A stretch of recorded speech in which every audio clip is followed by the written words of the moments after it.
Welcome to Lore of the Ring, where we uncover the hidden roads of Middle-earth and tell the tales that Tolkien never wrote. Before we begin, take a moment to let us know in the comments where you're watching from and what time of day or night this narration has reached you. There are places in Middle-earth where the sky itself remembers. High upon the crags of the misty mountains, where stone meets cloud and the world falls away into mist and memory, the air holds secrets older than the kingdoms of men.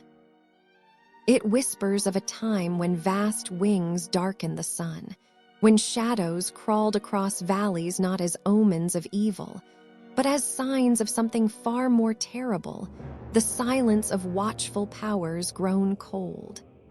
Imagine, if you will, a fellowship gathered beneath a twilight sky. 9 companions bound by fragile hope, bearing the weight of an ancient evil wrapped in gold. They look upward, as travelers have done since the First Age, seeking the distant shapes of the great eagles, those proud servants of Manwë, lord of the breath of Arda, creatures born of wind and starlight in the youth of the world. The eagles, whose eyes can pierce shadow, whose talons have torn apart servants of Morgoth, whose very presence once signified that the Valor had not entirely abandoned the lands of mortal struggle. But what if those eyes, so keen and ancient, had turned away? What if the messengers of the West, weary of ages and burdened by pride, no longer saw the affairs of Middle-earth as worthy of their intervention? What if the very beings upon whom desperate hope might rest had chosen another path, or worse, had been turned to purposes dark and unthinkable? The Fellowship's quest depends upon secrecy, upon the slim chance that a small company might slip beneath the notice of Sauron's vast and terrible eye. Their survival hangs upon the fragile alliances of the free peoples, elves who fade, dwarves who remember ancient grudges, men who waver between courage and despair. Into this delicate weave of hope and shadow, the eagles enter as wild cards, beings of such power that their choices reshape destinies. Gandalf knows this. The Grey Pilgrim, who once fell from the peak of Zur-Exegil locked in combat with a creature of flame and shadow, understands better than any living soul the significance of the eagles. His relationship with Gwaihir the Windlord runs deeper than mere alliance. It speaks to bonds forged in earlier ages, to debts of mercy and moments when the world's fate balanced upon a single act of courage. When Gandalf whispers prayers into mountain winds, he is not speaking to empty air. He is calling to allies whose loyalty has endured since the shaping of the world. But loyalty, even among the noblest beings, is not an eternal flame that burns without tending. It can flicker, it can dim.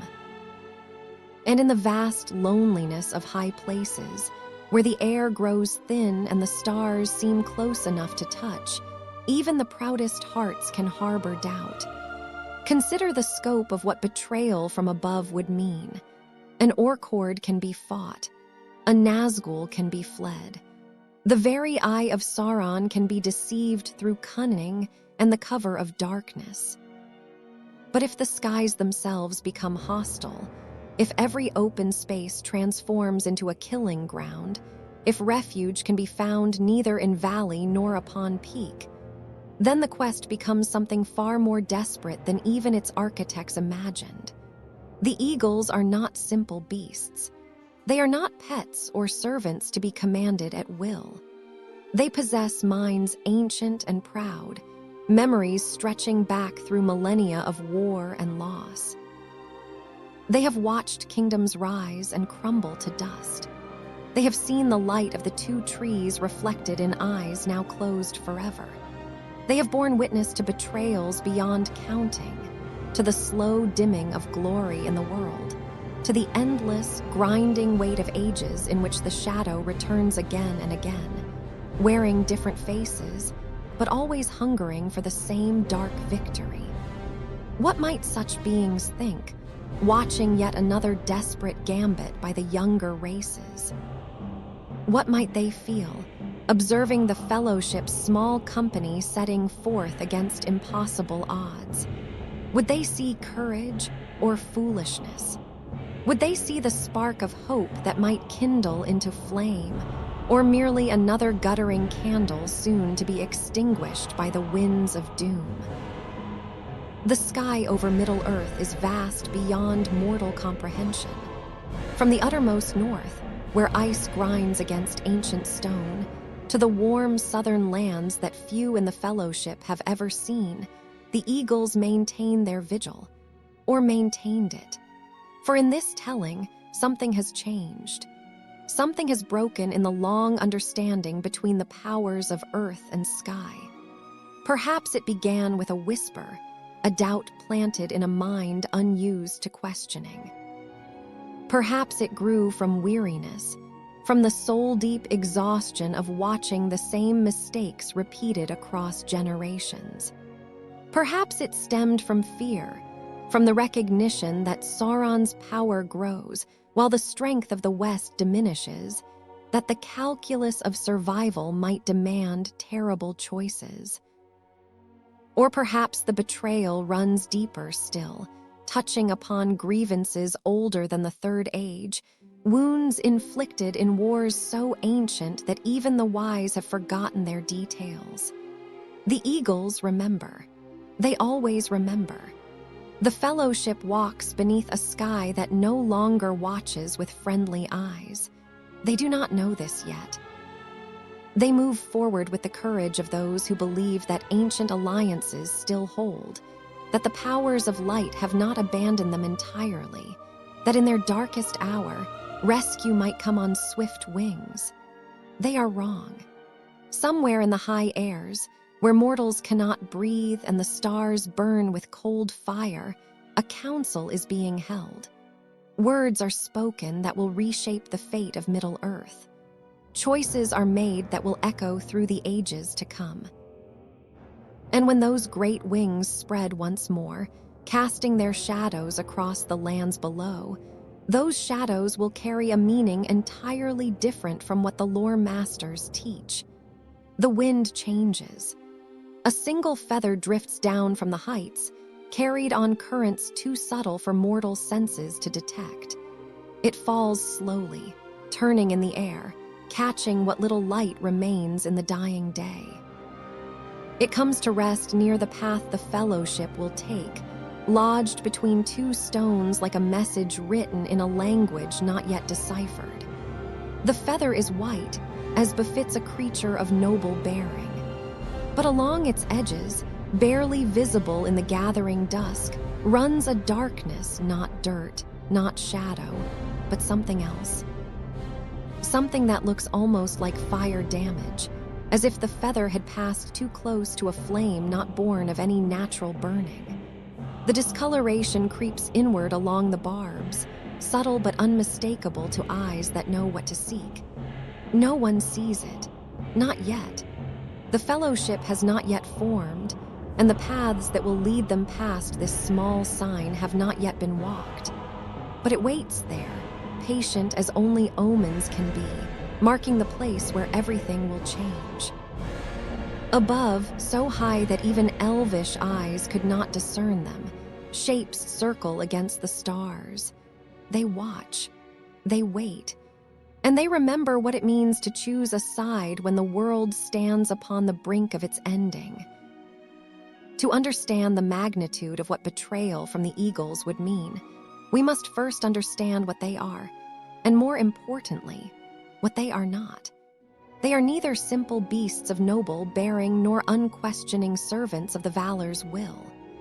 They exist in that strange space between the natural world and the realm of spirits, creatures touched by the divine, but walking in the physical realm, bearing within themselves the tensions and contradictions that such dual nature demands.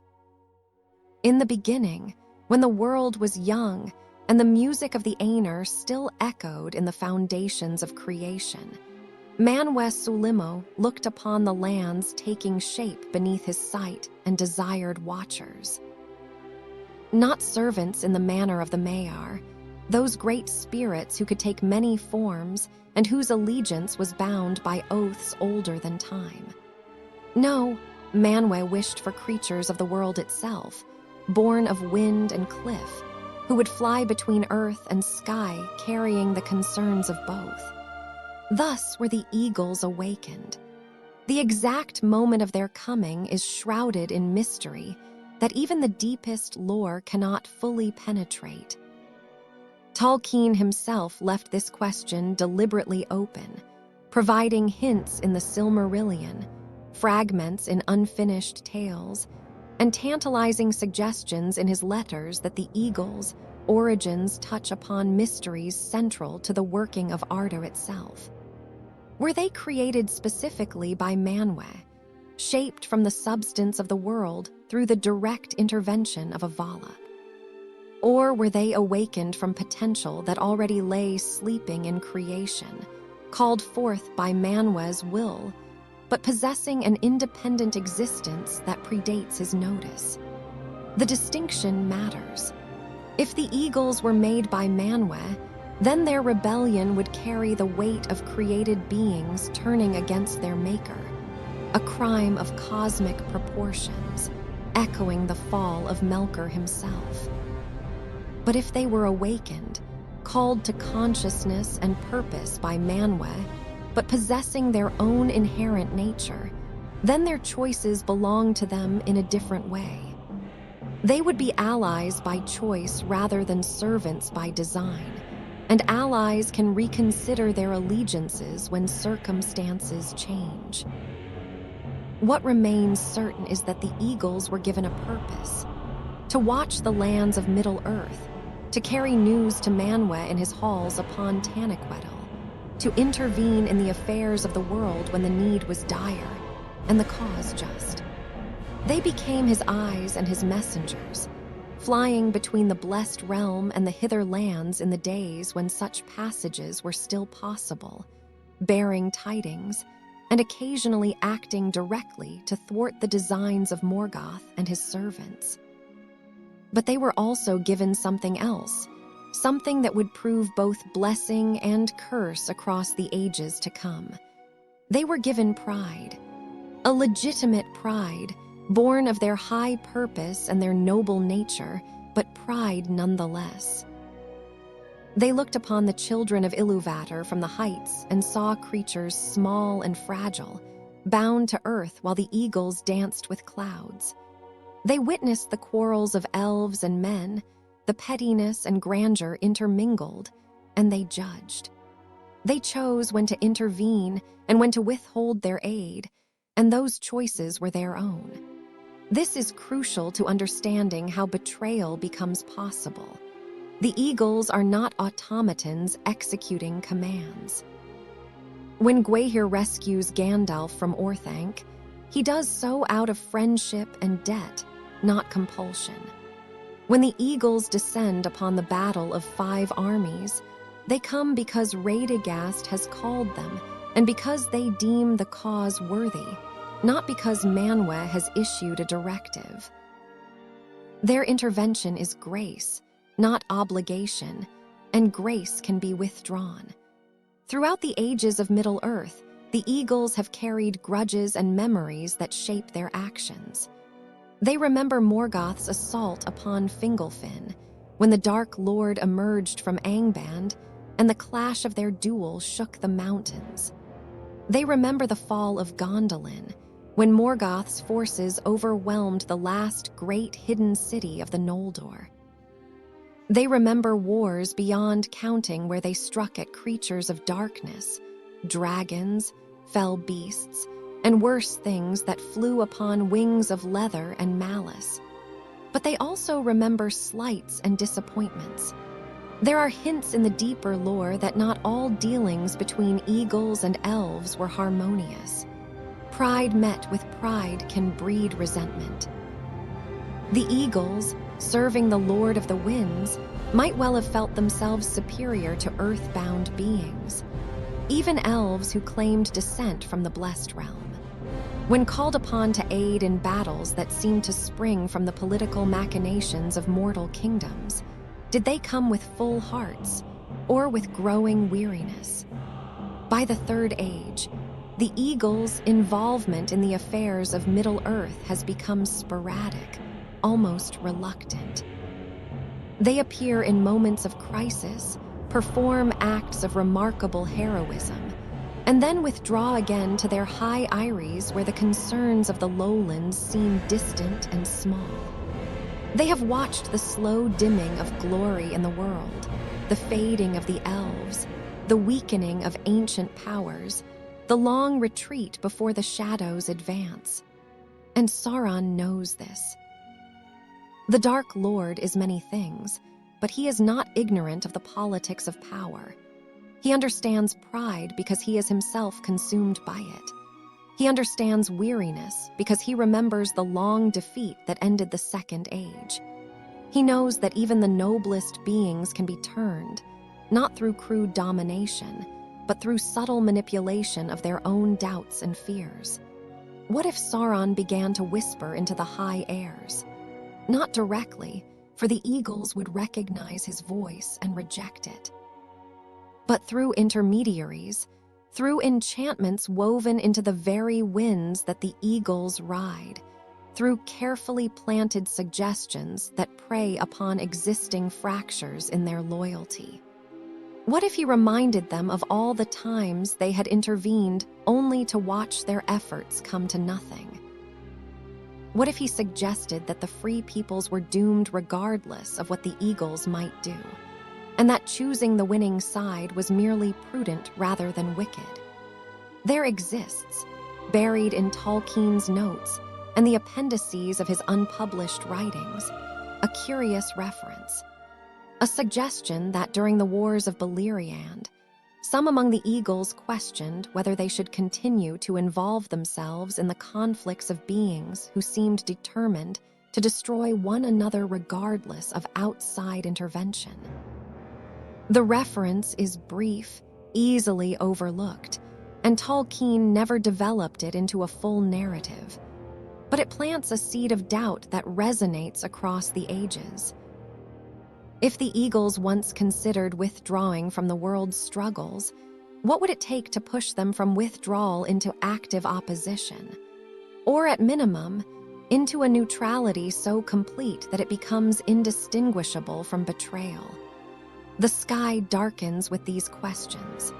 The wind carries them from peak to peak, from eyrie to eyrie, settling into the minds of creatures who have lived too long and seen too much.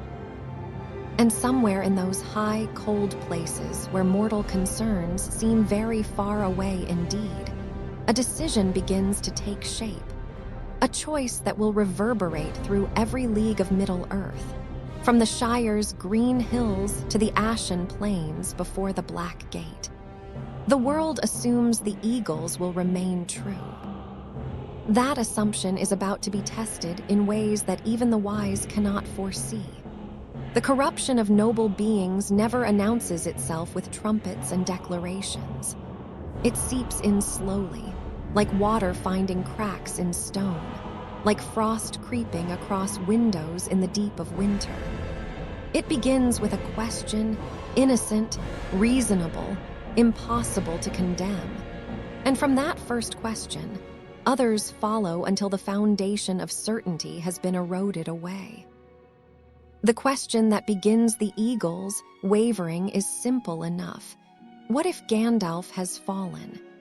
It starts on the peak of Zurich-Sigil, where the wizard and the Balrog tumbled from the heights after their battle through the deeps of Khazad-dûm. The fight is witnessed by none save the mountains themselves, and they do not speak. But the aftermath sends ripples through the hidden currents of Middle-earth that observant beings can feel. Gwaihir discovers Gandalf's body upon the mountain top, seemingly lifeless, broken by combat and fall. The great eagle bears him to Lothlorien, where elvish power restores him, transforms him, even into something greater than he was. But what if the eagle's understanding of these events is incomplete? What if doubt is planted during the very moment when Gandalf lies unconscious, neither fully dead nor fully alive, existing in that strange space between one form and another? Sauron is a master of such moments. He learned from Morgoth the art of corruption, but he refined it, made it subtler and more insidious. Where Morgoth would dominate through raw power, Sauron understands that the most effective chains are those a victim forges for themselves. He cannot directly assault the eagles. They are too strong, too wary, and too protected by their very nature as servants of Manwë. But he can influence the spaces around them, can poison the information they receive, can create circumstances that lead them to conclusions that serve his purposes. The Whisper campaign begins in the high airs themselves. Sauron, drawing upon sorceries that date back to the forging of the rings, releases subtle enchantments into the winds that blow across the peaks of the misty mountains. These are not crude spells that an eagle would immediately recognize and reject. They are more like seeds of doubt, carefully designed to resonate with existing concerns and fears. The enchantments carry suggestions rather than commands. The Astari were sent to guide the free peoples, but they have failed. Saruman has turned to darkness. Radagast has withdrawn into obscurity. And Gandalf died fighting a creature of the ancient world and returned changed. How can we be certain he is still who he was? How can we trust that what returned from death is entirely the same wizard who fell? These doubts find fertile ground in minds already troubled by the state of the world. The Eagles have watched the long decline of the Third Age with growing concern. They have seen the Dunedain dwindle to a handful of rangers clinging to ruins of their former glory. They have watched elvish kingdoms empty as their inhabitants sail west. They have observed the weakness of men's kingdoms, the isolation of the dwarves, the slow but inexorable spread of Sauron's influence. From their perspective in the high places, the trajectory seems clear. The West is losing. It has been losing for centuries. Each generation is weaker than the last, less wise, less powerful, less capable of standing against the darkness. The Eagles are long-lived enough to perceive patterns that shorter-lived beings miss, and the pattern they see is one of inevitable decline. Into this context of existing pessimism, the Whispers add a new element. What if intervention only prolongs the suffering? What if by continuing to aid the free peoples, we merely delay an inevitable conclusion while ensuring that more lives are lost in the process? What if the merciful choice is to step aside and let the end come swiftly? There is a captain among the Eagles of the Northern Heights. His name is not recorded in the tales that have come down to us, for his role in this alternate history is one that would be deliberately forgotten or suppressed. Let us call him Landruval's shadow, a great eagle second in might only to the Windlord himself, bearing responsibility for the watches kept over the northern reaches of the Misty Mountains. This captain is the first to fully embrace the doubts, not because he is weak or evil, but because he is tired. He has flown these skies for more than 2,000 years. He remembers the glory of the North when Arnor stood strong and the Dunedain walked proud in their kingdoms. He has watched it all crumble. He has answered calls for aid 100 times, has struck down orcs and wargs without counting, has borne messages and rescued the desperate. And for what? The shadow always returns. The darkness always finds new forms. When word reaches him that the Fellowship has been formed, that 9 companions set forth from Rivendell bearing a burden they will not name. His reaction is not hope, but something closer to despair. Another desperate gambit. Another slim chance that will likely end in tragedy. Another group of heroes marching toward their doom while the eagles watch from above, able to perceive the trap closing but unable to alter the outcome. He makes a choice then, in the loneliness of his eyrie while storm winds howl around the peaks. He chooses to look away, not to actively oppose, not yet, but simply to withdraw the watchfulness that the eagles have maintained for so long. If the free peoples are determined to throw themselves against Sauron's might with inadequate strength, that is their choice to make. The eagles need not be complicit in yet another doomed enterprise. This choice, seemingly small, is the first crack in the dam. Because once the precedent of non-intervention is established, the next steps become progressively easier to justify. If we need not watch, then we need not respond to calls for aid. If we need not respond, then we need not concern ourselves with the movements of enemy forces through territories we once guarded.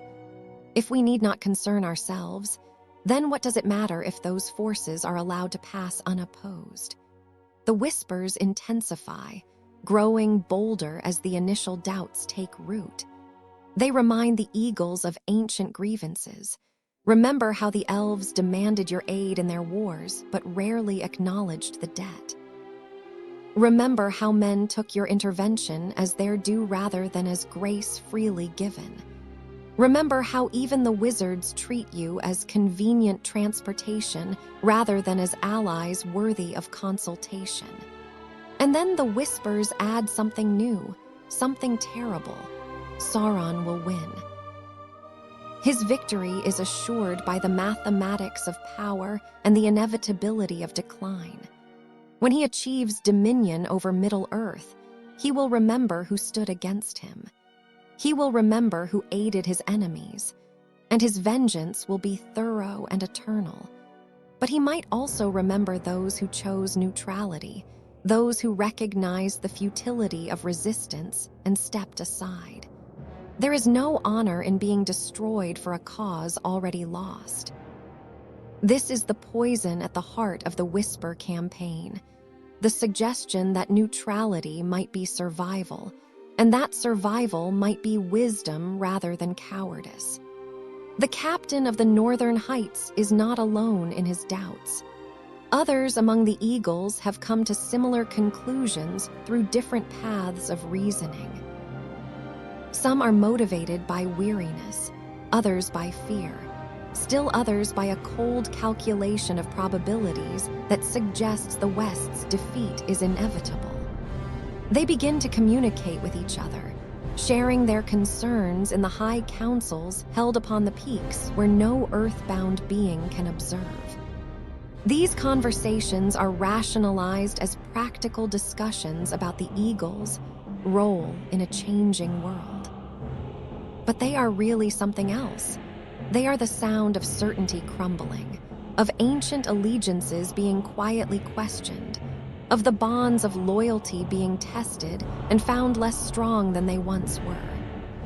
Gandalf, newly returned as the White, can sense something is wrong.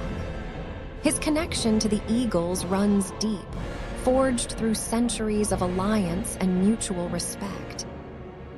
But he is focused on his mission, on the desperate need to rally the free peoples and counter Saruman's treachery. He notes the absence of eagles where he might have expected to see them, but he attributes it to the chaos of the times rather than deliberate withdrawal. He does not yet know that when he looks to the skies for aid, he is looking toward powers that have begun to reconsider whether his cause deserves their sacrifice. In the high passes above Holland, where the Fellowship will soon make their desperate attempt to cross the mountains, an eagle soars in the thin, cold air. Below, tiny against the vastness of stone and snow, 9 figures struggle forward. The eagle sees them clearly, recognizes the significance of their journey even if he does not know the precise details of their burden. In the old days, days that now seem impossibly distant despite being only months past, he would have reported this sighting, would have ensured that the Iries were alert, that if these travelers called for aid, swift wings would answer. But now, influenced by whispers and wearied by doubt, he makes a different choice. He turns away. He does not report what he has seen. And in the cold silence of the mountains, the fellowship passes beneath a sky that has begun to forget how to care about their fate. The message he carries instead flies north and east, toward Iries where others wait who have also chosen withdrawal. It is a simple message, barely worth noting in the long history of the world. But it marks the moment when the eagle's betrayal shifts from passive to active, from doubt to decision. The sky darkens, and not merely from the gathering of natural clouds. There is a particular quality to abandonment that makes it more terrible than direct assault. An enemy's blade can be parried, their malice met with resistance, their presence acknowledged and opposed. But when those you counted upon simply cease to appear, when the horizon remains empty of expected aid, when silence answers desperate need, that is a horror that strikes at the foundations of hope itself. The Fellowship's journey from Rivendell begins in autumn's fading light, with the weight of the world's fate balanced upon the slim shoulders of a halfling who barely understands the forces arrayed against him. They are 9 companions bound together by disparate loyalties and purposes, united only in their recognition that the ring must be destroyed or Middle-earth will fall into darkness eternal. Their path will take them through lands increasingly hostile, through weather that seems actively malicious, through the attention of enemies both seen and unseen. Under normal circumstances, under the weight of destiny as it should have unfolded, the eagles would have been distant guardians. Not direct participants in every step of the journey, but watchers maintaining vigil from the high places, ready to intervene in moments of absolute crisis.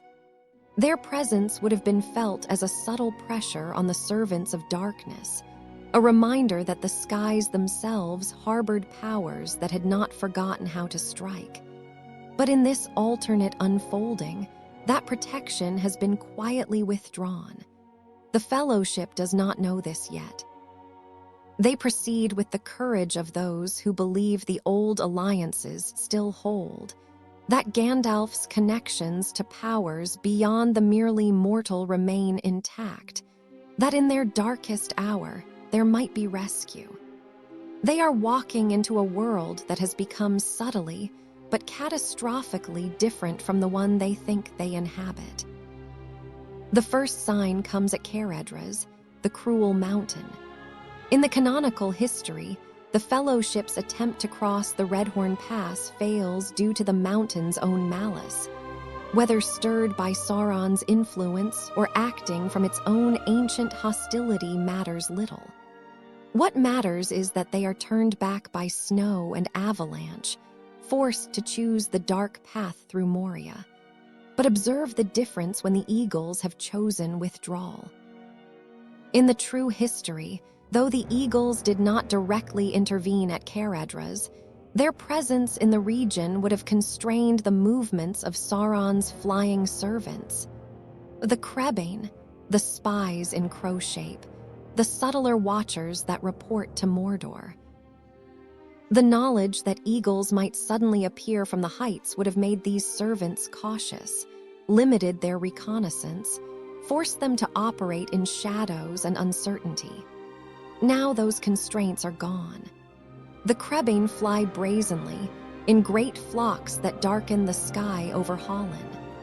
They observe the Fellowship's every movement, counting their numbers, noting their direction, reporting back to Isengard and beyond with perfect clarity. The great ravens that serve as Sauron's messengers range far and wide without fear of interception. The very air becomes thick with watching eyes. Gandalf notices. How could he not? The wizard who once fell from the peak of Zurich-Sigil and was restored by powers beyond naming, who knows the value of intelligence and reconnaissance in war. He sees the enemy's aerial dominance and feels its implications like a weight upon his heart.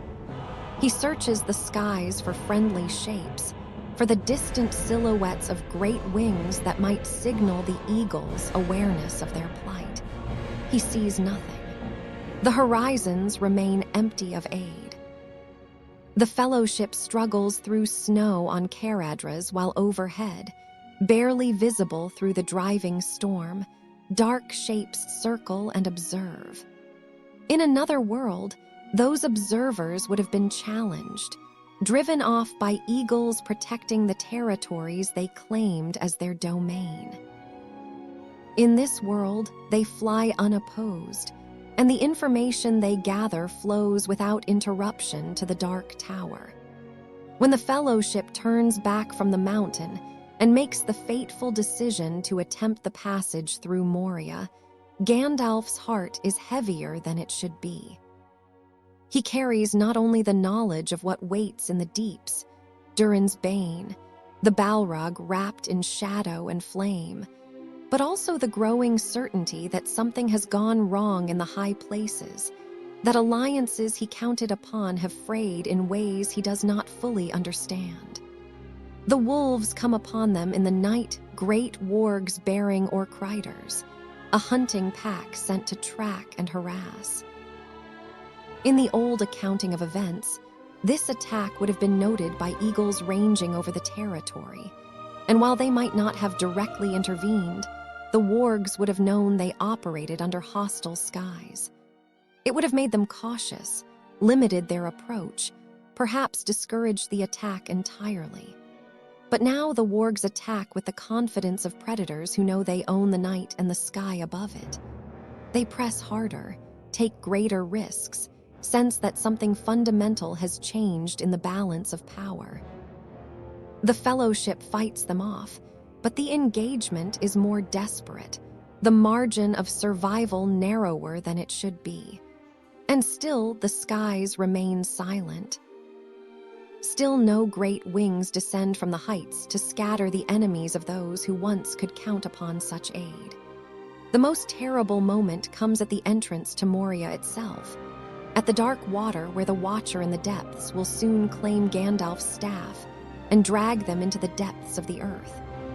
As the Fellowship stands before the sealed doors, seeking the password that will grant them entry, there is a moment when Gandalf looks up one last time to the mountains rising above them.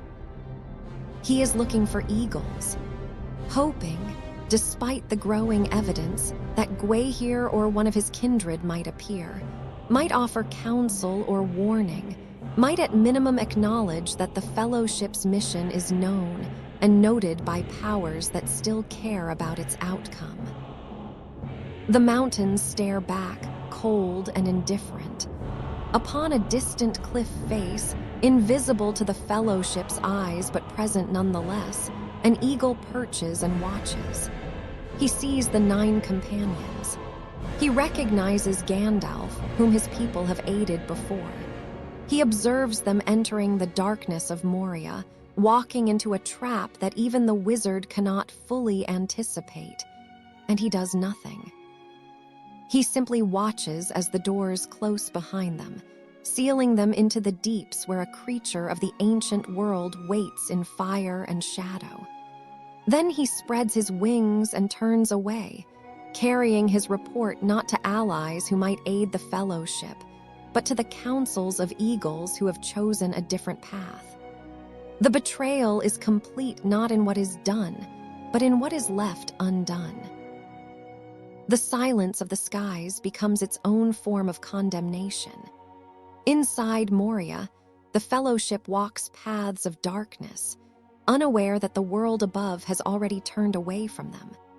They proceed with courage and determination, but they proceed alone in ways they do not realize. When Gandalf falls with the Balrog into the abyss beneath the bridge of Khazad Dûm, when the remaining 8 emerge grief-stricken into the sunlight of Lothlorien, they have lost more than their leader. They have lost the protection of powers they did not even know were watching over them. And those powers, comfortable in their distant eyries, have convinced themselves that this abandonment is wisdom rather than betrayal, pragmatism rather than cowardice. The sky stretches vast and blue above the golden wood, beautiful and terrible in its emptiness. No great wings patrol those heights. No ancient allies maintain their watch.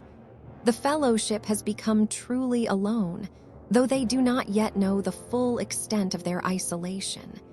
And in the far darkness of Mordor, Sauron's awareness sharpens. His servants report that the skies over the western lands are undefended, that ancient guardians have withdrawn, that an opportunity has opened that might be exploited in ways that will reshape the course of the war. The absence of the eagles has created a void, and into voids the shadow flows with terrible eagerness. There are debts written into the foundation of the world, grudges that survive the breaking of ages, and memories that even time cannot fully erase. Sauron remembers the eagles. He remembers them with the particular clarity that the defeated reserve for those who contributed to their downfall. He remembers their talons tearing at fell beasts during the War of Wrath. He remembers their eyes watching from the heights as his master Morgoth was cast into the void. He remembers, and he has never forgotten. But Sauron is not Morgoth. Where the first Dark Lord would have simply sought to destroy what he could not dominate, Sauron understands subtlety, understands that the most perfect victory is one where your enemy chooses to serve your purposes while believing they act from their own free will. The whispering campaign that has induced the eagles to withdraw is only the first phase of his design. Withdrawal creates possibility, but it is not the same as alliance. Neutrality is useful, but active service would be far more valuable. To achieve that transformation, Sauron must demonstrate power. He must show the eagles that his dominion extends even to the high airs they have always considered their exclusive domain. He must make them understand that the choice is not between intervention and peaceful withdrawal, but between serving his purposes or being destroyed. The winged Nazgûl have always been among Sauron's most terrible servants. The Witch King of Angmar, mounted upon a creature bred from ancient malice, a fell beast whose wings are leather and shadow, whose cry freezes the blood of mortal hearts. This is a weapon of psychological warfare as much as physical threat. But the fell beasts, for all their horror, have limitations. They are strong but not unlimited in their strength. They can dominate local airspace, but cannot challenge the eagles directly in their high strongholds. What if Sauron created something worse? What if he reached back into the lore of the First Age, into the darkest sorceries that Morgoth wielded when he bred dragons and Balrogs, and applied those principles to the creation of a new terror, specifically designed to assert dominance over the skies? In the deep places of Barad-dûr, where the foundations of the Dark Tower descend into chasms filled with fire and the screaming of tortured souls, Sauron begins a working of power that has not been attempted since the ancient days. He cannot create life as the Valar do. That gift belongs to Iluvatar alone. But he can corrupt and twist what exists, can pour his own malice, and will into flesh and bone, until it becomes something that serves his purposes absolutely. The process requires sacrifice. Not merely the deaths of slaves and captives, Those are cheap currency in Mordor, but something more precious. One of the winged Nazgul is chosen, the one whose will has always been most completely subsumed to Sauron's own. Rider and mount are brought to the chambers of transformation, and there, through sorceries that even the wise would recoil from describing, they are fused together into something new. What emerges is no longer quite Nazgul and no longer quite fell beast, but a synthesis of both, amplified by Sauron's direct intervention. It is larger than any eagle, its wings spanning distances that seem impossible for a creature to support in flight. Its body radiates a cold that has nothing to do with temperature and everything to do with the absence of all warmth and hope. Its eyes burn with an intelligence that is malevolent and utterly devoted to its master's will. And when it screams, the sound carries for leagues, a cry that speaks of domination and the breaking of all proud things. Sauron names it his Skyreaver, and he sends it north. The eagles first become aware of this new threat when the Skyreaver appears over the misty mountains, flying higher than the fell beasts have ever flown before, ascending into the thin air where the eagles believed themselves safe. It does not attack immediately. Instead, it circles, making its presence known, demonstrating that the high airs are no longer the exclusive domain of Manwë's servants. The eagles respond as their nature demands. A wing of their greatest warriors rises to meet this challenge, to drive this abomination from their skies. They are confident in their strength, in their mastery of the element that has been their home since the world's youth. They expect to scatter this intruder as they have scattered so many servants of darkness before. The battle that follows is witnessed by none save the mountains themselves, and they do not speak of what they saw. It takes place at altitudes where mortal eyes cannot see, where the air is so thin that even elvish lungs would fail, where the cold could freeze blood in an instant. The eagles strike with all their might, with talons that have torn dragons and beaks that have pierced armor forged in Angban's furnaces. It is not enough. The Skyreaver fights with a strength born of Sauron's own will, with a fury that cares nothing for its own preservation. It tears into the eagles with claws of shadow, breathes darkness that chokes the wind from wings, and most terrible of all, it speaks.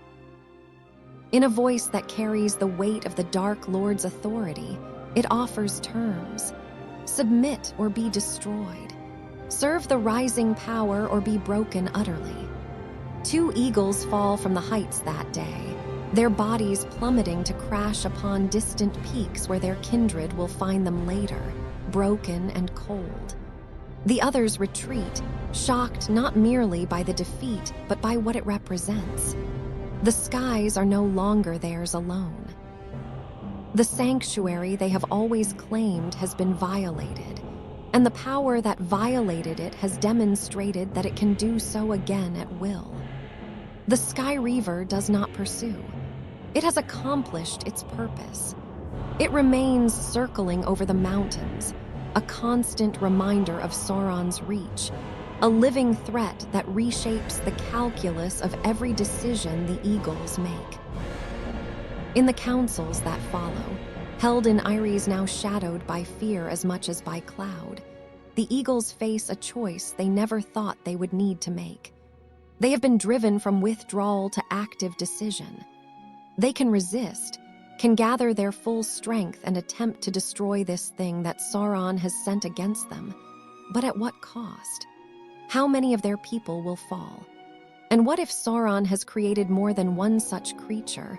What if this is merely the first of a new breed of sky terrors? Or they can accept the terms, can submit to Sauron's dominance not out of any love for the shadow, but out of the cold recognition that resistance will lead only to their destruction. Can choose survival over honor, pragmatism over pride. Some among the eagles advocate for continued resistance. Gwaihir the Windlord is foremost among these, arguing that submission to evil is itself a form of death worse than falling in battle. He reminds them of their ancient oaths, of their purpose in the world, of the trust that the free peoples have placed in them. But others, led by the captain of the Northern Heights whose doubts have already turned to despair, argue differently. They point to the reality of power, to the mathematical certainty that the West is losing, to the futility of sacrifice in a cause already doomed. They suggest that neutrality is no longer possible, that Sauron has made clear he will accept only submission or opposition, and that opposition leads only to annihilation. The debate rages through days and nights, with passion and grief and anger intermingling in words that will never be recorded in the histories of Middle-earth. In the end, no consensus is reached. The eagles splinter, divided between those who will continue to honor their ancient purpose and those who choose submission disguised as pragmatism. Gwaihir and those loyal to him withdraw to the furthest eyries, to the high peaks near the Erd Luin where Sauron's reach is weakest. They will continue to aid the free peoples when they can, but their numbers are diminished, their power reduced. They can no longer mount the coordinated efforts that once made their intervention decisive. The others, the larger portion, send emissaries to Mordor. Not in person, even in submission, pride demands that some forms be maintained, but through intermediaries, through signs and signals that Sauron's servants understand. The message is clear. The eagles will not oppose the Dark Lord's forces. They will allow his servants to pass through their territories unopposed. They will share intelligence about the movements of his enemies. They will not be active allies, but their neutrality will be of a kind that serves his purposes almost as well. Sauron accepts this arrangement with satisfaction. He has not broken the eagles entirely, has not reduced them to slaves, but he has accomplished something almost as valuable. He has removed them as a factor in his enemies' calculations. The skies over Middle-earth are now his, and the psychological impact of that dominance will ripple through every subsequent battle. In Rohan, riders looking to the sky for signs of hope see only clouds and emptiness. In Gondor, watchers on the walls note the absence of the great eagles that once soared above Mindilluin. Across all the lands where the free peoples struggle against the growing darkness, a question begins to form. Have even the servants of the Valor abandoned us? And far to the north, in the ruins of ancient kingdoms and the wild lands beyond any map, a fell shape descends from the heights to perch upon a crag. It is not the Sky Reaver. That monstrosity remains at its station over the misty mountains, but one of the eagles who has chosen submission. It waits, patient and still, watching the paths below. When a company of refugees passes, fleeing from Orc craters, the eagle does not intervene. When a small band of rangers tracks servants of the enemy through difficult terrain, the eagle notes their position and their numbers, and that information finds its way to Mordor. The betrayal is complete. The sky itself has turned against the west, and the fellowship that struggles through lands increasingly hostile carries their burden beneath heavens that no longer watch over them with friendly eyes. Above the cracks of doom, invisible in the heat shimmer and the smoke, a Nazgul circles on its fell beast. It flies with confidence now, knowing that no eagle will challenge it, that the skies belong entirely to the servants of Sauron. The world has tilted on its axis, and the weight of that tilting will be measured in blood and ash, and the breaking of final hopes. There is a despair unique to those who realize they are truly alone. Not the loneliness of distance or separation, which can be endured with the knowledge that allies exist somewhere beyond the horizon. No, this is the despair of understanding that the powers you believed would answer your call have chosen silence, that the sky above offers no refuge, that every open space has become a killing ground where eyes you cannot see track your every movement. The Fellowship fractures at Ammon Hen, just as it does in the true history. Boromir falls to the corruption of the ring and attempts to take it from Frodo by force. The Uruk-hai sent by Saruman attack, seeking the halflings on their master's orders. Boromir dies redeeming himself, holding the approach while Merry and Pippin are taken. Aragorn, Legolas, and Gimli set off in pursuit, and Frodo and Sam slip away toward Mordor, beginning the final and most desperate stage of the quest. But observe how differently these events unfold when the skies themselves have turned hostile. In the canonical history, the breaking of the Fellowship occurs in a specific window of time, a moment when Sauron's attention is divided and his forces not yet fully coordinated. The scattered companions have opportunities to regroup, to pursue their separate paths with some measure of concealment. The vastness of Middle-earth works in their favor. Even Sauron's eye cannot watch everywhere at once, and the gaps in his surveillance allow for movement and hope. But what happens when those gaps are filled? When every league of open ground is observed from above by creatures that report to Mordor? When the eagles who might have challenged such surveillance have withdrawn or worse? Aragorn, Legolas, and Gimli pursue the Uruk-hai across the plains of Rohan, following a trail that grows fresher with each passing hour. In the true history, this pursuit succeeds because the terrain favors the trackers, because the Uruk-hai are burdened with captives and overconfident in their strength. But in this darker unfolding, the hunters become the hunted in ways they do not immediately recognize. High above them, too distant for even Legolas's keen eyes to discern clearly, shapes circle against the clouds. Not the massive Sky Reaver, that monstrosity remains at its station over the misty mountains, but ordinary Crebain, ravens, and worse things. They track the three hunters with perfect clarity, noting their speed and direction, calculating when they will overtake their quarry. This information flows to Isengard, where Saruman receives it with satisfaction. In the normal course of events, the Uruk-hai would have been caught and destroyed by the Rohirrim before reaching the safety of Fangorn. And in that destruction, Merry and Pippin would have escaped to encounter Treebeard.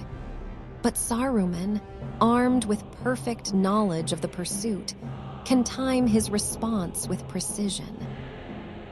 He sends reinforcements, not to aid the Uruk-hai, who are expendable, but to intercept the hunters.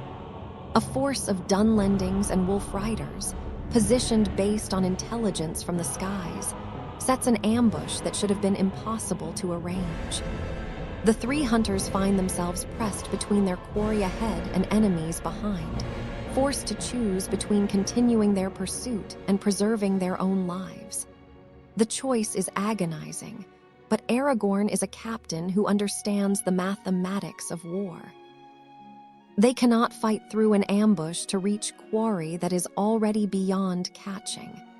The pursuit fails.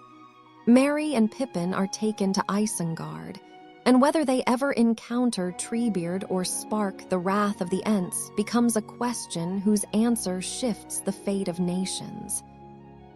But the greater tragedy unfolds in the east, where Frodo and Sam make their desperate journey toward Mordor.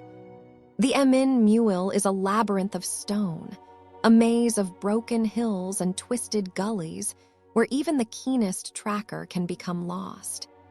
In the canonical history, this terrain serves as protection for the ring bearer, concealing him from Sauron's distant observation.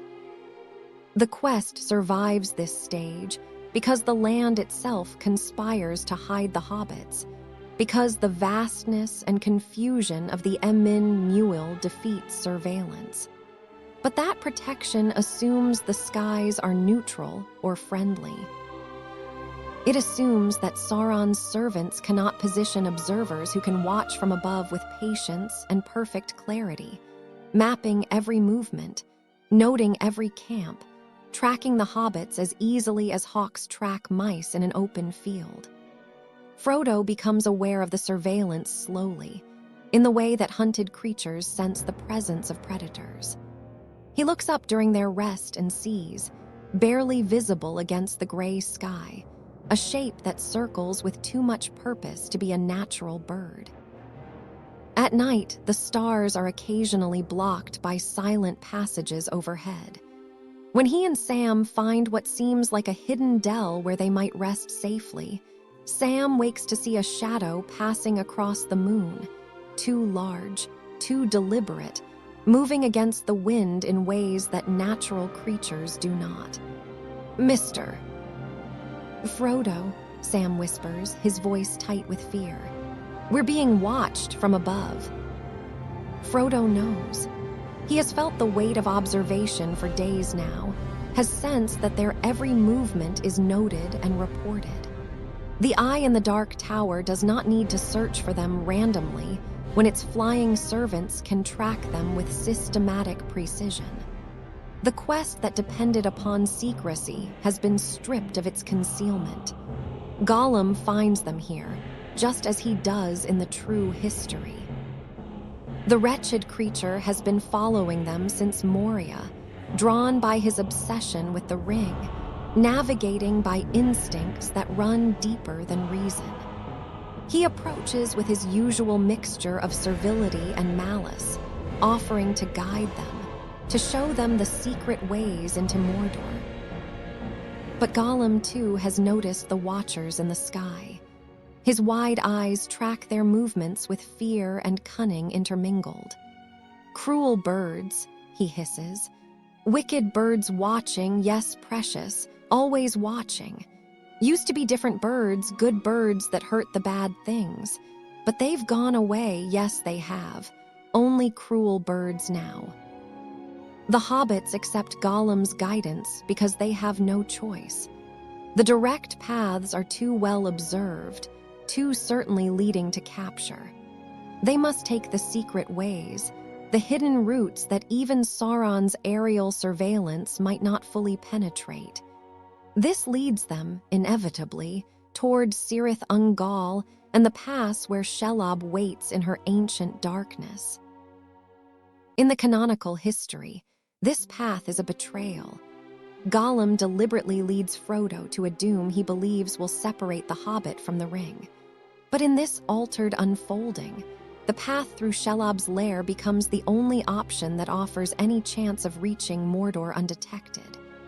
The choice between certain observation on the open paths and the terrible gamble of Cirith Ungol becomes no choice at all. Behind them, the surveillance continues. Reports flow to Barad-dûr with systematic regularity. Sauron knows where the ring-bearer travels.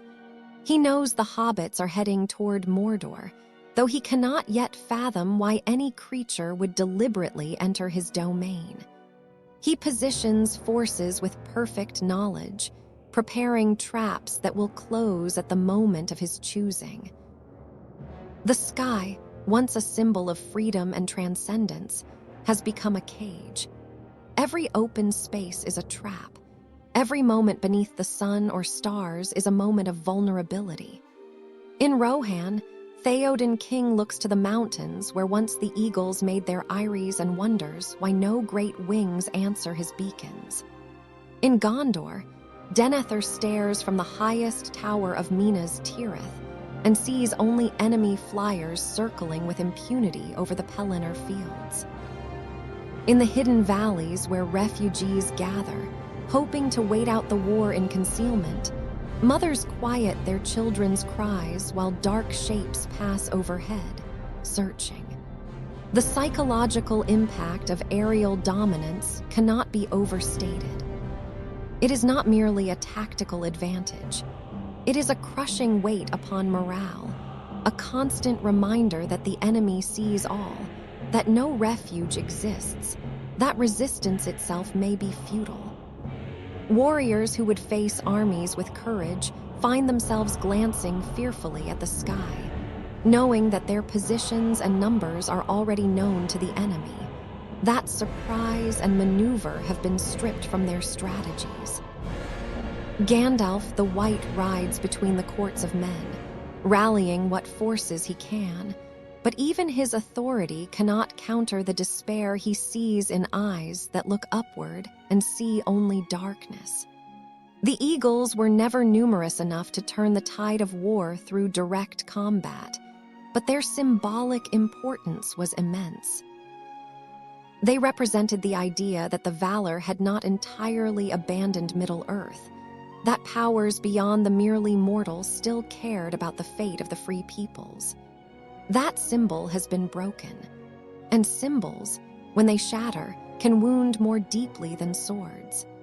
In the deep hours of night, in a hidden camp somewhere in the wilds of Ithilien, Sam Gamgee tends a small, carefully shielded fire while Frodo sleeps uneasily nearby. He looks up at the stars, remembering stories from the Shire about the great eagles that once helped travelers in need. His father had told him those tales, stories passed down from the days when Bilbo made his unexpected journey. "Where are you?" Sam whispers to the empty sky. "Where are you when we need you most?" The stars offer no answer. The sky remains silent, vast and terrible in its indifference.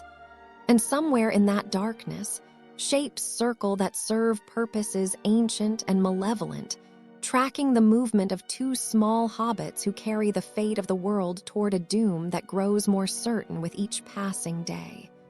The Fellowship looks up in vain. The heavens have turned away, and the quest continues beneath skies that have forgotten the meaning of mercy. Of all the betrayals that mark this darker unfolding of Middle-earth's fate, none cuts deeper or carries greater consequence than the sundering of the bond between Gandalf and the Eagles. This is not merely a tactical setback or a strategic complication. It is the breaking of a friendship that has endured for thousands of years, a relationship forged in the youth of the world and tested through ages of struggle against the shadow. Gandalf remembers the first time he spoke with the Eagles. It was in the early years of the Third Age, when he walked Middle-earth as one of the Astari, the wizards sent from the west to contest Sauron's rising power. He had climbed to the high places seeking perspective, seeking to understand the shape of the land and the disposition of its peoples. And there, upon a peak where mortal feet rarely tread, he encountered Gwaihir's grandsire, an eagle of such age and wisdom that his eyes seemed to hold the memory of the world's making. They spoke then of purpose and responsibility, of the burden placed upon those who possess power in times of darkness. The eagle, who had seen the rise and fall of kingdoms beyond counting, shared insights that shaped Gandalf's understanding of his mission. And from that meeting grew a friendship characterized by mutual respect and the recognition that both wizard and eagle served, in their different ways, the same ultimate good. Gwaihir himself, who rescued Gandalf from Orthanc and later from the peak of Zur-Exegil, is perhaps the wizard's truest friend in all of Middle-earth. Their relationship transcends mere alliance. There is genuine affection there, genuine concern. When Gwaihir bears Gandalf's broken body from the mountain top, he does so not from obligation but from love, from the desperate hope that his friend might be saved from death's darkness. Now that bond lies in ruins, shattered by forces that Gandalf understands only imperfectly. He knows the eagles have withdrawn. He senses that some among them have gone further still, have chosen neutrality that serves the enemy's purposes. But the full scope of the betrayal, the extent to which Sauron has poisoned the high airs and bent proud spirits toward submission, remains hidden from even his considerable wisdom. The pain this causes him is immense. Gandalf has endured much across his long existence in Middle-earth. He has faced the Balrog in the deeps and died and returned. He has stood against Sauron's malice and Saruman's treachery. He has borne witness to the fading of glory and the slow retreat of light before darkness. But the loss of the eagles, friendship, strikes at something fundamental in his spirit, challenges his faith in the possibility of victory in ways that mere military setbacks cannot. Because if even the eagles can be turned, if even beings shaped by Manwë's own breath can choose abandonment or submission, then what hope remains?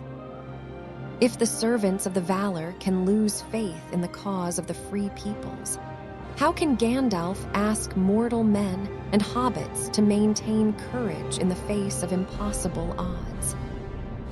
The question haunts him as he rides between the scattered forces of the West, attempting to rally armies and coordinate strategies against an enemy whose power grows with each passing day. He looks to the skies with a mixture of sorrow and desperate hope, still half believing that Gwaihir might appear, might offer some explanation for the silence, might restore the bond that has been so catastrophically broken. The skies remain empty.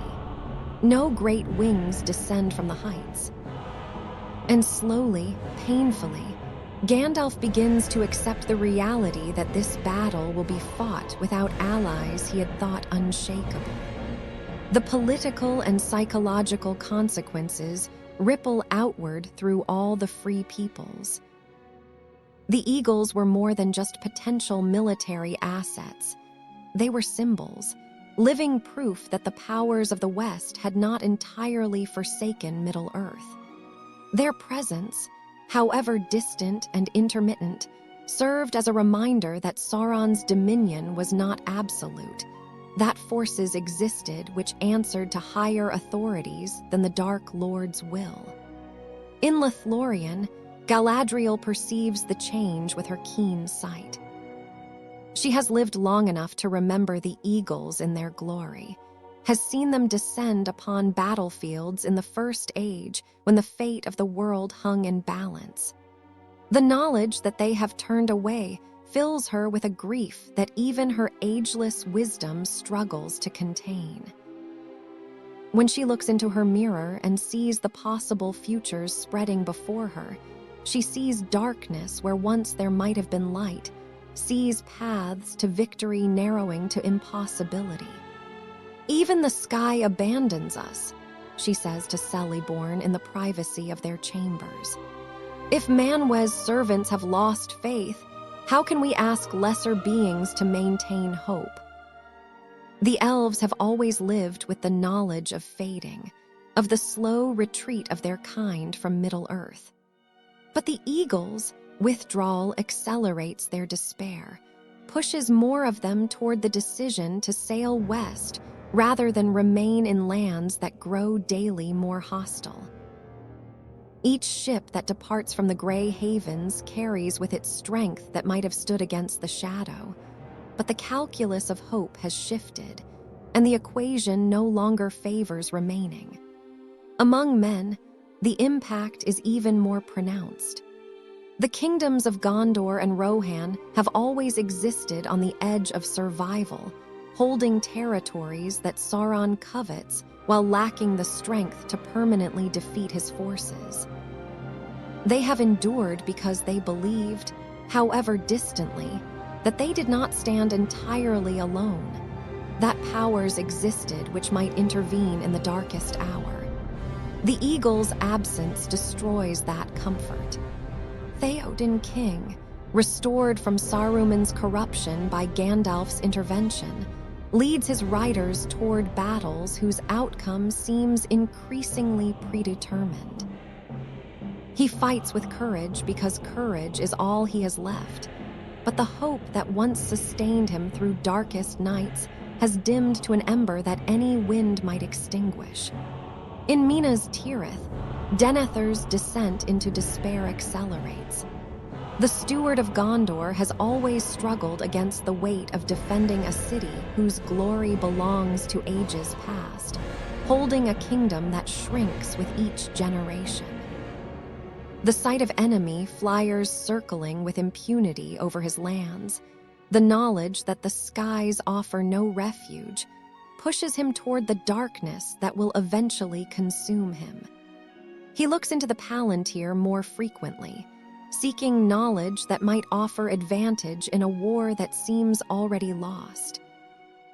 But the Seeing Stone shows him only what Sauron wishes him to see, and what Sauron wishes him to see is power, vast armies, unstoppable might, and above all, dominion over the very heavens. Where are the eagles? Denethor asks the stone, and the stone shows him shapes circling over Mordor, great wings that serve the Dark Tower's purposes. Whether this vision is truth or deception matters little. The psychological impact is the same. Denethor believes himself abandoned by every power that might have offered salvation, and from that belief grows the madness that will nearly destroy him. The dwarves, ever pragmatic and self-reliant, respond to the eagle's withdrawal with characteristic stubbornness. They have never counted upon outside intervention, have always trusted in stone and steel and the strength of their own arms. But even they feel the weight of the sky's silence, recognize that the strategic situation has shifted in ways that favor the enemy. In the lonely places, among the rangers and the scattered defenders who hold the wild lands against the encroachment of darkness, despair grows like poison in a wound. These are warriors accustomed to fighting without support, to holding positions that the great powers ignore or forget. But they have always believed that somewhere beyond the horizon, allies existed who cared about their struggle. Now even that cold comfort has been stripped away. They fight on because they know no other way to live, but the light in their eyes has dimmed, replaced by the grim acceptance of those who expect no rescue. And through it all, Gandalf rides and counsels and inspires, carrying a burden heavier than any save perhaps Frodo's. He must maintain hope in others while his own heart breaks with the knowledge of what has been lost. He must speak of victory's possibility while watching the paths to that victory narrow to vanishing points. One night, in a camp between Rohan and Gondor, he stands alone beneath the stars and does something he has rarely done across all his long years in Middle-earth. He prays. Not the formal prayers of ritual or ceremony, but the desperate plea of one who feels abandoned by those he loved. "Gwaihir," he whispers to the wind. "Old friend, if any bond remains between us, if any memory of our friendship survives whatever poison has turned your heart from this cause, hear me now. The world breaks, the darkness rises, and we need you, I need you." The wind carries his words toward the mountains, toward the high places where the eagles make their eyries. Perhaps someone hears. Perhaps Gwaihir, far to the north in the last free strongholds of his people, feels some echo of the wizard's plea and grieves for a friendship he can no longer honor. But no answer comes. The sky remains silent, vast and terrible in its emptiness. Gandalf stands alone beneath the wheeling stars, and for the first time in longer than he can remember, he weeps. When dawn breaks, he rides on. Because that is what those who bear responsibility must do, they continue forward even when hope has died, even when friends have turned away, even when the sky itself offers no promise of salvation. The fellowship is scattered. The eagles are lost. The quest continues beneath heavens that have forgotten how to care. And Gandalf the White, bearer of one of the 3 elven rings, member of the Order of Istari, friend to the free peoples across thousands of years, he continues forward into darkness, carrying a grief that no magic can heal and no wisdom can fully comprehend. Behind him, if he were to look, he might see a distant shape upon a far peak, an eagle watching. One of Gwaihir's people who has not entirely surrendered to despair, who remembers what was and grieves for what has been lost. But the distance is too great, and Gandalf does not look back. He rides forward, toward battles that must be fought and sacrifices that must be made, carrying the weight of hope's absence like a stone upon his heart. The last hope has fallen. What remains is only courage, fragile, mortal courage, which must somehow be enough to stand against powers that command even the sky. The true horror of the eagles, betrayal, reveals itself not in a single catastrophic moment, but in the slow accumulation of advantages that flow to Sauron once the skies belong entirely to him. The Dark Lord is a master strategist who understands that wars are won not through isolated victories, but through the systematic exploitation of every edge, every imbalance, every shift in the architecture of power. With the eagles neutralized or turned, Sauron possesses something no Dark Lord of Middle-earth has ever fully commanded: absolute aerial supremacy. Even Morgoth, at the height of his power in the First Age, faced challenges in the skies from the eagles and from other flying creatures that served the cause of the West. But now, in this darkest version of the Third Age's ending, the heavens themselves have become Sauron's domain. The Nazgul understand this shift with terrible clarity. The 9 ring-wraiths, servants whose very existence is bound to Sauron's will, have always employed their fell beasts as instruments of terror and reconnaissance. But they have operated with constraints. The knowledge that flying too boldly into certain territories risked confrontation with eagles, that some airspaces remained contested, that surveillance had to be balanced against the possibility of interception. Now those constraints are gone. The Witch King of Angmar, greatest of the 9, commands his brethren to expand their operations with a boldness that would have been suicidal weeks earlier. The fell beasts range far and wide, their terrible cries echoing across lands that once might have found refuge in distance or obscurity. The Pelennor fields outside Minas Tirith become a proving ground for this new dominance. In the canonical history, the siege of Gondor's capital is a desperate but not hopeless affair. The city's defenses hold. The Rohirrim arrive to break the siege, and though the cost is terrible, the Free Peoples achieve victory. But that outcome depends upon factors both tactical and psychological, upon the defenders' ability to maintain morale and coordinate responses to threats they can track and understand. Watch how the battle shifts when the enemy owns the sky. The Nazgul circle over Minas Tirith with impunity, their presence a constant weight upon the defenders' courage. They track the movement of every company that tries to reinforce the walls, report the positioning of artillery and archers with perfect accuracy, coordinate the attacks of ground forces with intelligence that leaves nothing to chance. When the Rohirrim gather in distant Rohan, preparing for their desperate ride to Gondor's aid, their movements are observed from the moment they leave Edoras. The Nazgul map their route, count their numbers, note the speed of their advance. This information flows to Mordor, and from there, to the forces besieging Minas Tirith, allowing for preparations that should be impossible.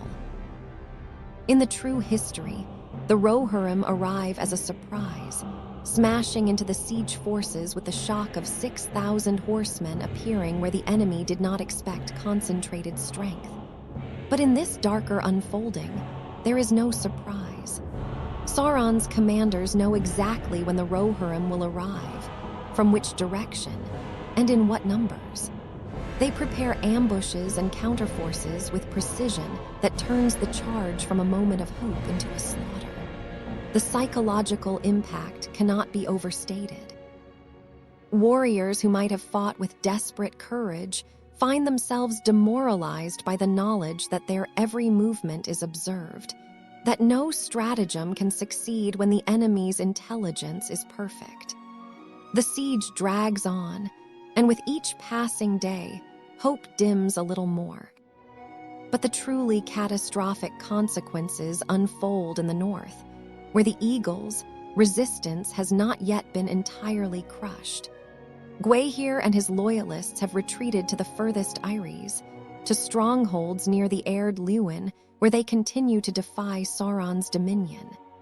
These Eagles are few in number, perhaps 24 in total, but they represent the last aerial power that remains opposed to the Dark Lord. Sauron cannot tolerate this defiance.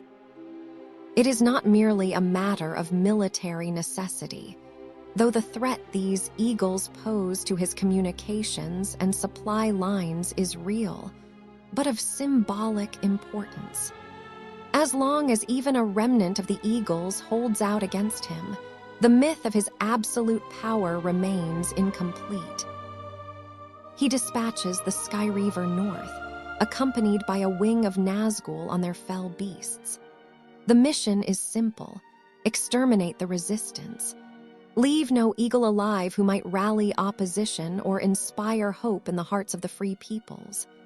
The battle that follows is witnessed by few, and those who see it can barely comprehend what they observe. It takes place over the Grey Mountains, in skies torn by storm and lit by fire that has nothing to do with lightning. The loyal Eagles fight with a fury born of desperation, knowing they defend not merely their own lives, but the last symbol of the Valor's presence in Middle-earth. They are vastly outnumbered and face an enemy that has been specifically designed to destroy them. The Skyreaver is a horror beyond their capacity to overcome, too strong, too vicious, too utterly devoted to Sauron's will. One by one, the Eagles fall. Some die in the air, their bodies plummeting to crash upon distant peaks. Others are driven to ground and overwhelmed by orc forces that Sauron has positioned specifically for this purpose. A few manage to flee, scattering toward the uttermost north where even Sauron's reach grows thin, but they are too few and too scattered to pose any further threat. Gwaihir survives, but barely. Grievously wounded, he makes a desperate flight toward the coast, toward the havens where ships still sail for the blessed realm. Whether he reaches that sanctuary, whether he manages to carry news of the betrayal to Valinor itself, these questions have no certain answers in this darkest timeline. What is certain is that the last organized resistance from the Eagles has been broken. The skies over Middle-earth belong entirely to Sauron now, and he wastes no time in exploiting that dominance. In Rohan, witnesses on the ground see a sight that will haunt their nightmares for whatever remains of their lives. A great eagle, wings of flame, falls from the sky to crash in the plains near Edoras. Whether the fire was ignited by dragon flame or sorcery or some other weapon of the enemy, they cannot tell. What they can see, clearly and terribly, is the death of hope made manifest in burning feathers and broken wings. The news spreads with the speed of disaster. In every court and camp of the free peoples, the word passes. The eagles have fallen. Even those who resisted, even the last defenders of the valor's ancient purpose, have been hunted down and destroyed. The sky offers no refuge. The heavens themselves have turned against us. Gandalf receives the news while riding between battlefields, attempting to coordinate what remains of the West's defenses. He does not weep this time. The grief has gone too deep for tears. He simply stops, sitting motionless upon his horse while the wind blows cold across the plains, and stares at the distant mountains where he once walked with friends who have now passed beyond all possibility of reconciliation. "Forgive me, old friend," he whispers. "I could not save you. I could not save any of us." In Mordor, Sauron's satisfaction is immense. He has accomplished something that even Morgoth never managed: complete dominion over the skies of Middle-earth. The Nazgûl circle over Barad-dûr in victory formations, and their cries echo across the ashen plains like the laughter of darkness triumphant. The war is not yet over. Battles remain to be fought, sieges to be endured, desperate last stands to be made.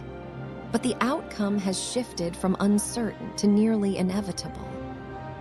The free peoples fight on because they have no choice, because surrender would mean enslavement or death, because some forms of courage persist even after hope has died.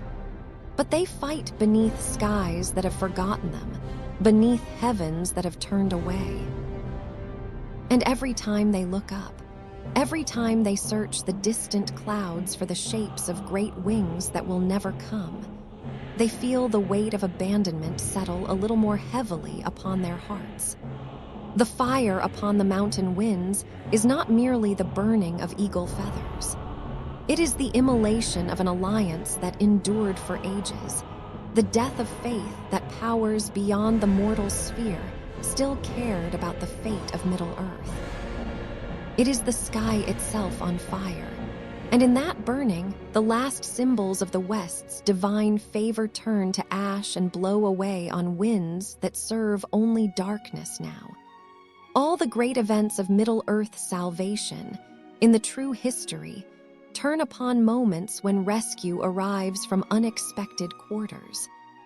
Thorin saved from Azanulbizar's goblins. Gandalf plucked from Orthank's pinnacle. The armies before the Black Gate given hours more to fight by the Eagles' assault. And most crucial of all, Sam and Frodo, their task complete and their bodies broken, lifted from the erupting fires of Mount Doom by Gwaihir and his kindred at the very moment when their strength finally failed. These rescues are not merely plot conveniences. They represent something fundamental to Tolkien's mythology, the concept of eucatastrophe, the sudden joyous turn when all seems lost, the grace that arrives unbidden to transform tragedy into triumph. The Eagles embody this principle. They appear when hope has failed, when mortal strength proves insufficient, and they carry the desperate to safety on wings that serve powers greater than any dark lord. But what happens to a story when grace is withdrawn? When the mechanisms of eucatastrophe are disabled? When the world becomes a place where rescue does not come, where desperation meets only further darkness, where those who have given everything find no deliverance? This is the question that must be answered at Mount Doom, where all the threads of the quest finally converge. Frodo and Sam arrive at the slopes of the volcano through a path soaked in blood and agony. Gollum has led them through Cirith Ungol, where Shelob's poison nearly claimed Frodo's life. Sam has carried his master across impossible distances, bearing a burden that should have broken a creature twice his size. They have evaded or fought past orc patrols, have survived on the last scraps of Lemba's bread, have pushed their bodies far beyond the limits of endurance. In the canonical history, this suffering has purpose. They arrive at the Samath Nor, the cracks of doom, and though Frodo ultimately fails to destroy the ring willingly, though he claims it for himself at the final moment, Gollum's intervention provides the accident that achieves what will could not. The ring is destroyed, Sauron falls, and the eagles arrive to bear the hobbits away before the mountain's eruption consumes them. The story ends in victory because rescue comes. Because at the absolute final moment, when Sam and Frodo lie upon the slope with the world burning around them and no strength left to move, Gwaihir appears, and they are saved. Now imagine that same scene without rescue, without the possibility of eagles descending from the sky, without any hope beyond what two hobbits can achieve with their own failing strength. They reach the Samath Nor after a climb that nearly kills them. The slopes of Mount Doom are worse than any map can convey, worse than any description can capture, a nightmare of sharp stone and toxic fumes, of heat that scorches lungs and ash that blinds eyes. Sam carries Frodo the last mile, and every step is agony. But they are not alone. Above them, circling in the smoke-filled air, shapes move with predatory patience. Nazgul upon their fell beasts, maintained at their station by Sauron's explicit commands. The Dark Lord knows someone has entered Mordor carrying something of significance. His attention is divided. The armies of the West have marched upon the Black Gate in a desperate gambit to draw his eye away from his own lands. But he is not blind to the danger. The Nazgul have orders. Watch, but do not strike. Not yet. Sauron wishes to understand what this intrusion means before destroying the intruders. And so the ring wraiths circle overhead while two hobbits struggle up the mountain, and the sky itself becomes a cage from which there will be no escape. Frodo enters the Samath Nor with the ring heavy upon him, its weight crushing not merely his body but his very spirit. At the precipice, looking down into the fires where the ring was forged and where it can be unmade, he faces the moment of ultimate choice. And he fails. Just as in the canonical history, the ring's power overwhelms him at the final instant. He claims it, places it upon his finger, and becomes visible to the eye of Sauron with a clarity that eliminates all uncertainty about what is happening. The ring. Sauron's voice echoes across the distances, a scream of rage and sudden understanding. The ring is in the fire. Stop them. The Nazgul descend with terrible speed, but they are not quite fast enough to prevent what happens next. Gollum attacks Frodo in the world of shadows, biting off the finger that bears the ring, dancing with his prize at the very edge of the abyss. And then, just as in the true history, he overbalances and falls, carrying the ring into the fires below. The destruction of the ring unfolds exactly as it must. The golden band melts in the flames. Sauron's power unravels catastrophically. The Dark Tower falls, and the armies before the Black Gate find themselves suddenly victorious as the enemy collapses into chaos. But Frodo and Sam are still on the mountain. Still in the Samath Nor, with the volcano beginning its final eruption, with fires rising and the whole structure of Mount Doom fracturing beneath them. Sam reaches Frodo where he lies clutching his maimed hand. "Mr. Frodo, we did it! The ring is gone." Frodo's eyes, clearing slightly from the fog of the ring's domination, meet Sam's. There is recognition there, and relief and love. "Yes, Sam, we did it, but I don't think there's any way out." Sam refuses to accept this. He has not carried Frodo across half of Mordor to give up now. He lifts his master once more, though his own strength is nearly gone, and begins the desperate descent from the Samath Nor. The mountain erupts around them. Lava flows down channels that were dry moments before. The very stone beneath their feet cracks and shifts.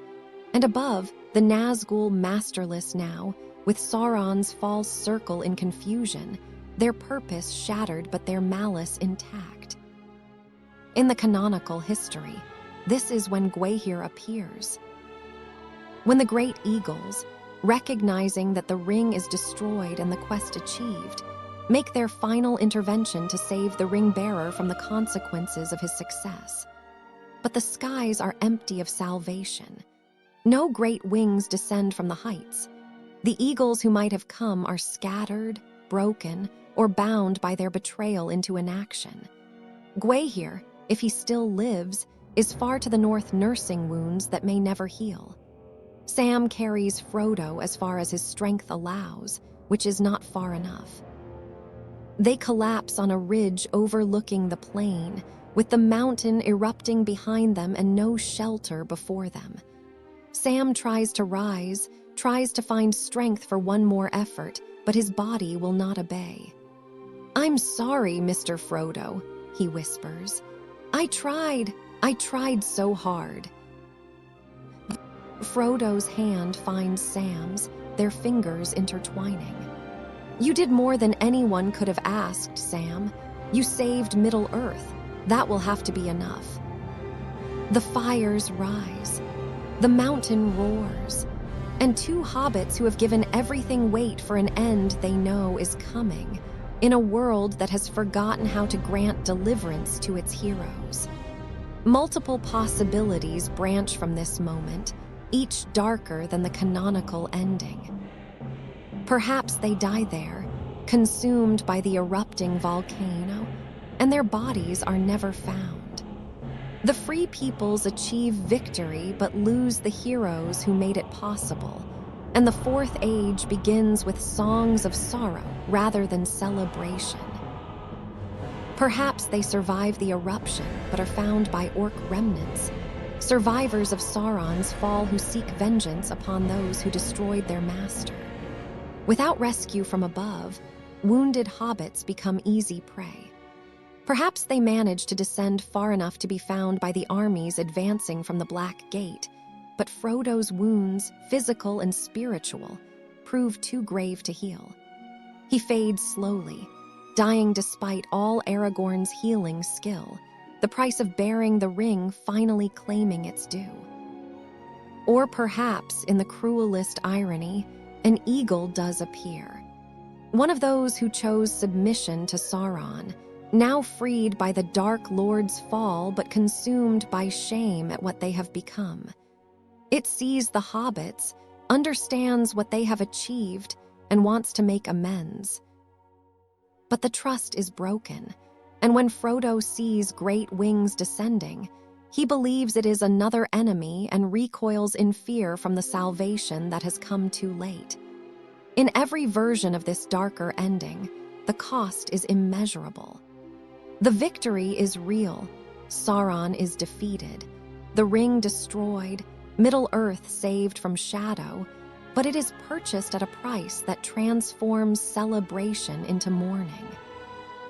And in the high places, in the few eyries where eagles still gather, there is the beginning of understanding of what has been lost. Not merely the battle, not merely the alliance, but something more precious, the right to be remembered as helpers of the weak and rescuers of the desperate. The sky is empty when it should be full of wings. The world is saved but incomplete, like a song that ends on a discordant note.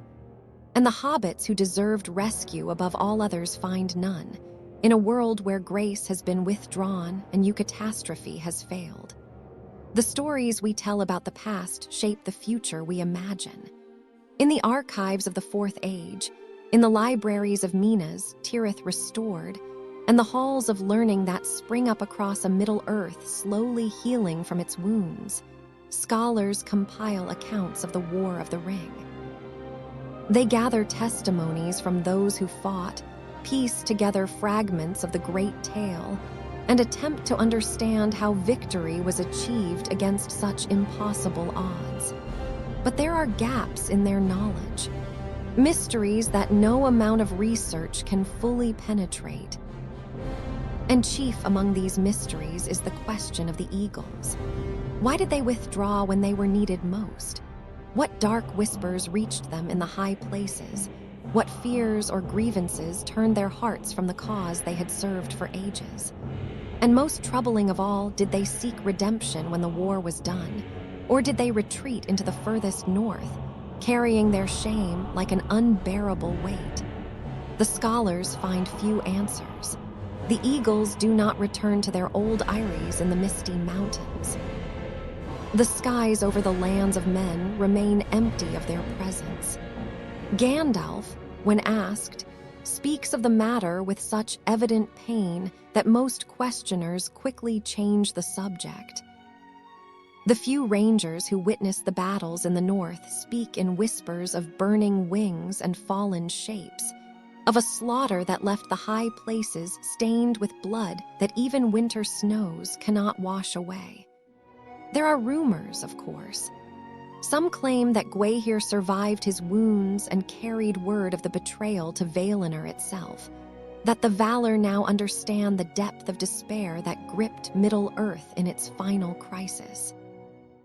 Others suggest that a remnant of the eagles still lives in the uttermost north, beyond the maps, nursing their shame and their grief in isolation that might last until the world's ending. But these are only rumors, stories told by firelight to make sense of senselessness, to impose narrative upon the raw chaos of historical events. What is certain is that the eagles' absence reshapes the mythology of the Fourth Age. In the old stories, the tales of the First and Second Ages that are passed down through generations, the eagles appear as symbols of hope, as embodiments of the principle that the Valar have not entirely abandoned Middle-earth. They represent the possibility of rescue, of grace arriving at the darkest hour. But the children of the Fourth Age learn different lessons. They learn that sometimes rescue does not come, that even the noblest beings can fail in their purpose. That hope must be tempered with the recognition that salvation depends upon mortal courage rather than divine intervention. This is not entirely a tragedy. The Fourth Age becomes, in many ways, a more human era. With the elves departing for Valinor, with the wizard's mission concluded and Gandalf himself eventually sailing west, with even the eagles vanished into myth and memory, the burden of the world's defense falls entirely upon men. And men, understanding that they stand alone, find within themselves reserves of strength they did not know they possessed. Aragorn's reign as King Elessar becomes legendary not because he commanded supernatural allies, but because he built a kingdom founded on human virtue, justice, courage, wisdom. The peace he establishes lasts for generations precisely because it does not depend upon powers beyond mortal understanding. But still, the question haunts the scholars. What happened to the eagles? In the 120th year of the Fourth Age, in the deep archives beneath the citadel of Minas Tirith, a researcher makes a discovery. It is a small thing, easily overlooked. A box containing a single feather, preserved with care, along with a note written in Gandalf's own hand before he departed Middle-earth for the last time. The feather is magnificent, white as fresh snow, with the subtle iridescence that marks it as having come from one of the great eagles. But along its edges, clearly visible, runs a darkness, not dirt or age, but something that looks like fire damage, as if the feather had been scorched by flames. Gandalf's note is brief. Found near the path of the Fellowship, before the breaking of our company. I kept this as a reminder of what was lost, and what might yet be redeemed. Let those who find it understand, even the greatest powers can falter. Even the noblest hearts can harbor doubt. But the capacity for redemption endures as long as memory survives. If any of the eagles still live in the furthest reaches of the world, know this: you are not forgotten. Neither your service in ages past, nor your failure in the age of greatest need. Both are remembered, and both are part of the great tale. May those who come after learn from both the glory and the grief. The scholar who discovers this artifact brings it to the king's attention. By this time, Aragorn is in his old age, his beard white and his hands beginning to tremble with the years, but his mind remains sharp. He examines the feather with care, reads Gandalf's note, and sits in silence for a long moment. "This should be displayed," he finally says. "Not hidden away, but shown to all who would understand the true cost of the victory we achieved. The War of the Ring was not won by supernatural intervention. It was won by ordinary beings, hobbits and men and dwarves and elves, who found the courage to continue forward even after the powers they trusted had turned away. So the feather is placed in a place of honor, in a crystal case in the great hall of the citadel, with Gandalf's note beside it. And visitors to Minas Tirith, seeking to understand the legends of the Third Age's ending, stand before this simple artifact and contemplate its meaning. Some see in it only betrayal, a symbol of trust broken and allies lost. Others perceive a deeper truth, that the absence of divine rescue forced mortals to discover their own capacity for heroism. Still others wonder if the fire damage along the feather's edge might indicate something else entirely. An eagle who resisted the call to betrayal and was punished for that resistance, whose fall might have been noble rather than shameful. The truth remains unknowable. But the feather endures, preserved across generations, a mystery that invites contemplation. In the far north, beyond the maps maintained by even the most ambitious cartographers, there are peaks that rise into clouds no mortal has ever penetrated. Some say that on the clearest days, shapes can be seen circling those distant heights, great wings moving against the sky, too far away to be certain but suggestive of presences that shun the inhabited lands. Are these the surviving eagles, maintaining their vigil in isolation? Are they the descendants of Gwaihir's loyalists, teaching their young to remember the shame of the Third Age and ensure it never repeats? Or are they merely illusions, wishful thinking projected onto distant clouds by those who want to believe that the powers of the West still maintain some presence in Middle-earth? No one knows. No expedition has ever returned from attempting to reach those uttermost peaks. The region remains wrapped in mystery, which perhaps is appropriate. Some questions are meant to remain unanswered, some losses meant to endure as permanent wounds in the world's fabric. Gandalf, before his departure, spoke one final time about the eagles to Aragorn and the few others who remained of the fellowship. His words were recorded and preserved. "I loved them and they broke my heart, but I understand now something I did not understand in the depths of the war. They were not made to be our servants. They were not created to rescue us from the consequences of our own choices. Their withdrawal, painful as it was, forced us to discover whether we possessed the strength to save ourselves. And we did. Perhaps that was the lesson we needed to learn, though I would have preferred a gentler teacher." These words become a kind of epitaph for the eagles' role in Middle-earth's history. They are remembered not as villains, nor as simple heroes, but as complex beings who faced impossible choices in impossible times and whose decisions, for good or ill, shaped the outcome of the age. The fourth age passes into the fifth, and the fifth into ages beyond counting. Middle-earth changes, and the legends of the elder days fade into myth and then into half-remembered dreams. But in the deepest archives, the feather remains, preserved by magics that outlast kingdoms and languages. And sometimes, in the dead of night when the city sleeps and the guards walk their rounds half awake, those who stand watch near the crystal case swear they hear something. A distant cry, like an eagle's call carried on winds from impossible distances. A sound that speaks of grief and longing, and something that might be the faintest echo of hope for redemption. Whether this is real or imagination, whether the eagles ever find peace with what they did and failed to do, whether reconciliation is possible across the gulfs of time and shame. These questions have no answers that can be written in histories or proven by scholarship. What remains is the feather, and the story, and the reminder that even in a world saved from darkness, some losses can never be fully recovered. Some betrayals leave scars that time cannot entirely heal.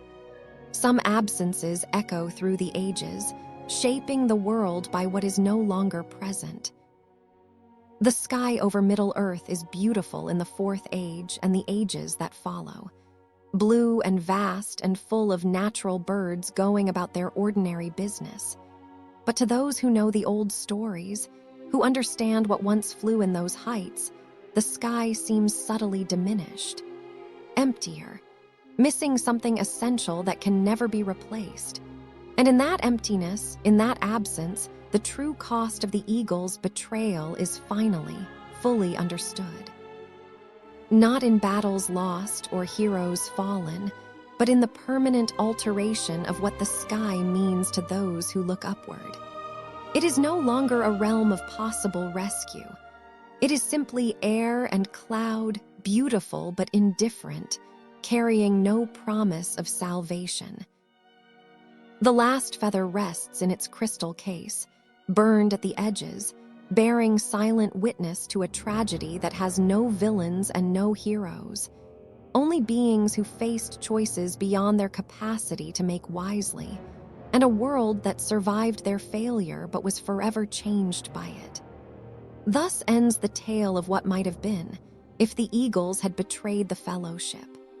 A story darker than the true history, but perhaps not without its own terrible wisdom.